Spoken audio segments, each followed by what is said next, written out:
Hello दोस्तों, आपका स्वागत है सृष्टि क्लासेस में।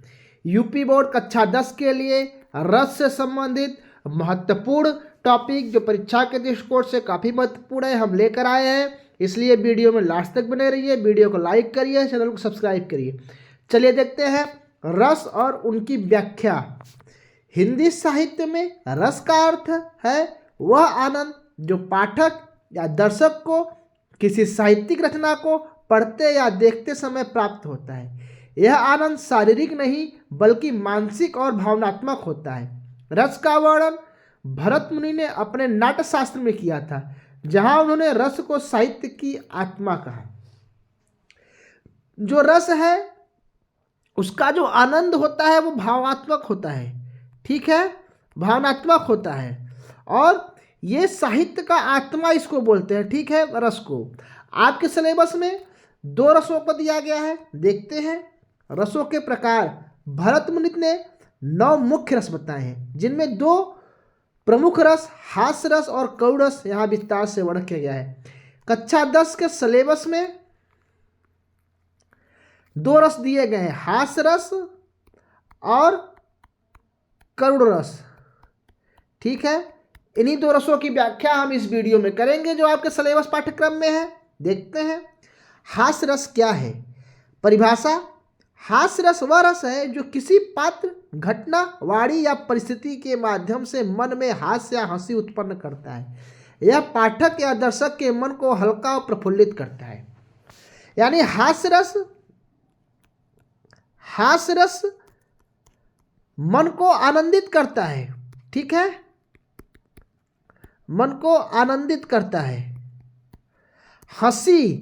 हंसी का संबंध हास्य रस से है, यानी जो हमारे मन को हंसी उत्पन्न करे, आनंद उत्पन्न करे, ऐसे को हम क्या बोलते हैं? हास्य रस बोलते हैं। हास्य रस के देखते हैं, हास्य रस के अंग क्या होते हैं? आश्रय, वह पात्र जो हास्य उत्पन्न करता है, यानी जहां से हंसी उत्पन्न हो रही है उसको क्या बोलते हैं? आश्रय।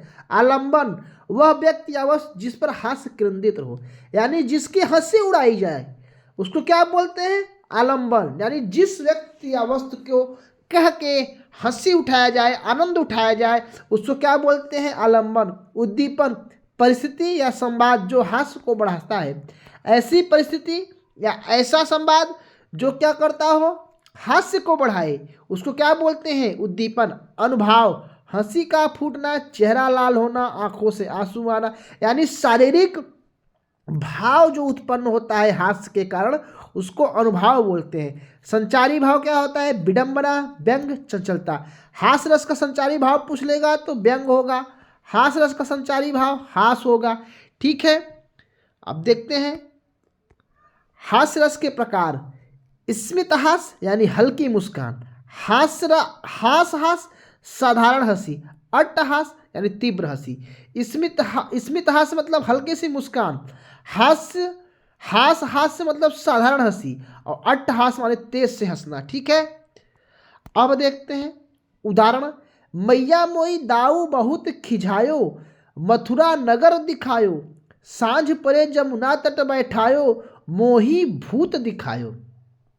इस पद में बाल कृष्ण की मासूमियत शिकायत हास्य उत्पन्न कर रही है।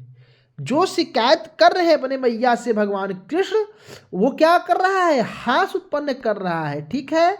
यानी ये किसका उदाहरण है? हास्य रस का उदाहरण है।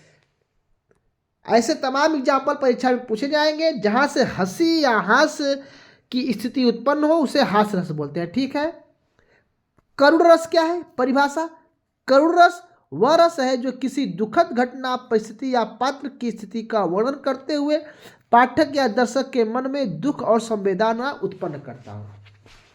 अब हास्य रस का सीधा उल्टा करुण रस है, यानी इसका जो संचारी भाव होता है वो शोक होता है। दुख से संबंधित, शोक से संबंधित, चिंता से संबंधित सभी चीजें कहाँ पे आएंगी? यहाँ पे करुण रस में आएंगी, ठीक है। जो मन को चिंतित कर दे, शोक उत्पन्न कर दे, दुख उत्पन्न कर दे, ऐसी स्थिति उत्पन्न हो जाए, यानी वह क्या होता है? हास्य होता है, वो करुण होता है, सॉरी। करुण रस का क्या है? आश्रय, वह पात्र जो दुख में हो, यानी जो दुखी पात्र हो वो क्या हो? आश्रय कहलाता है। आलंबन, वह परिस्थिति जिसके कारण दुख उत्पन्न हो। यानी स्थिति परिस्थिति जिसके कारण दुख उत्पन्न हुआ हो, वो कारण क्या है, वही आलंबन होता है। उद्दीपन वह घटना जो दुख को बढ़ाए, यानी ऐसी घटना जिसकी वजह से दुख उत्पन्न हुआ हो, वो क्या होगा, उद्दीपन। अनुभाव, आंसू आना, सिर झुकना, रोना, यानी शारीरिक भाव जो दुख को दर्शाता हो, दुख के भाव को दर्शाता हो, जैसे आंसू आने पर, सिर झुकना, रोना, इन सब चीज़ों को क्या बोलते हैं, अनुभाव। संचारी भाव, दया, पीड़ा, सहानुभूति, शोक और दुख, ये सब सुख क्या है, संचारी भाव हैं करुण रस के। ठीक है, करुण रस के आधार, जैसे मृत्यु, यहाँ पे भी शोक उत्पन्न होगा, यानी करुण रस। वियोग, यहाँ पे भी शोक उत्पन्न होगा, यानी करुण रस। अपमान, यहाँ पे भी शोक उत्पन्न होगा, यानी करुण रस। असफलता, यहाँ पे भी शोक उत्पन्न होगा, यानी करुण रस। यानी ये आधार होते हैं, मित्र, वियोग, अपमान, असफलता, ये सारों क्या है, करुण रस के आधार है। ऐसी चीज़ों से अगर आप परीक्षा में कोई भी एग्जाम्पल पूछता है, उदाहरण पूछता है, तो आप करुण रस पे टिक करके आइएगा। ठीक है, उदाहरण देखते हैं। तुलसीदास का रामचरितमानस, श्री राम का वनवास का प्रसंग है। पितु ममता माता कर अंजन, खल कुटिल करम कौतुक कर, सीता लखन संग गए वन। ये क्या है, यहाँ पे शोक उत्पन्न हो रहा है वनवास का। ठीक है, वनवास के समय का शोक उत्पन्न हो रहा है, यानी करुण रस का उदाहरण है तुलसीदास के श्री रामचरितमानस से। ठीक है, अब हास्य रस और करुण रस की तुलना करते हैं। इस प्रकार हिंदी साहित्य में हास्य रस और करुण रस मानवीय भावनाओं के विभिन्न पहलुओं को उजागर करते हैं, जो साहित्य और समृद्ध को संवेदना। हास्य रस में क्या होता है, हास्य रस में हंसी या मनोरंजन से संबंधित चीजें होती हैं, और करुण रस में क्या होता है, करुण रस होता है शोक, दुख, इन सब चीजों से क्या होता है, करुण रस उत्पन्न होता है। ये रस से संबंधित आपके पाठ्यक्रम के अनुसार महत्वपूर्ण रस से संबंधित वीडियो है।